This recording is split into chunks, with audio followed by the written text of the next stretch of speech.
40 வருஷத்துக்கு முன்னாடி நாடார் சமூகம் எப்படி இருந்தாங்கன்னா, தொட்டா தீட்டு பார்த்தா தீட்டுன்னு இருந்தாங்க. அவங்க செருப்பு போட்டு ரோட் நடக்கக்கூடாது, தோல்ல துண்டு போடக்கூடாது, அவங்க பெண்கள் மேலாடை போடக்கூடாது, இப்படித்தான் இருந்தாங்க.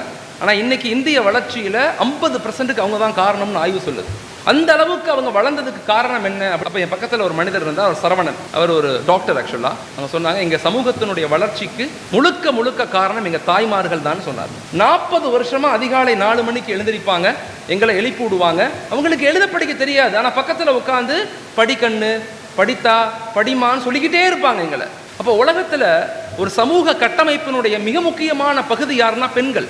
அந்த பெண்கள் வீட்டில் உள்ள குழந்தைகளை அனலைஸ் பண்ணணும். என் புள்ள வருங்காலத்தில் என்னவாக போகிறான், என் வீட்டில் ஒரு டாக்டர் இருக்காங்க, என் வீட்டில் ஒரு ஜட்ஜ் இருக்கிறாங்க, என் வீட்டில் ஒரு கலெக்டர் இருக்காரு, என் வீட்டில் ஒரு முஃப்தி ஆலிம் இருக்கிறாங்க, என் வீட்டில் ஒரு ஹாஃபிஸ் இருக்கிறாங்க, அப்படிங்கிற ஒரு மிகப்பெரிய கனவுகளை அந்த குழந்தைகளுக்கு நம்ம உருவாக்கணும். கனவுகளை அல்லாட்ட பேசணும், அல்லாட்ட சொல்லணும். குழந்தைகளுக்கு முன்னாடி வீட்டில் பெண்கள் தொழுகணும்.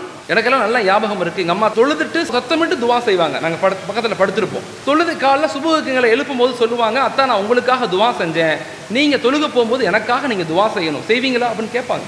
இந்த பாண்டிங் இருக்குல்ல, இதுதான் வளர்ச்சியின் வெளிப்பாடு. அவங்களுக்கு நல்ல இல்மை கொடு, நல்ல அறிவை கொடு, கெட்ட பழக்கங்கள் இருந்து அவங்கள பாதுகாத்துரு, ஷைத்தானுடைய தீண்டுதலை விட்டு அவங்கள பாதுகாத்துரு அப்படிங்கிற துவாக்களை அல்லாட்ட பேர் சொல்லி பெற்றோர்கள் அல்லாட்ட கேட்கணும்.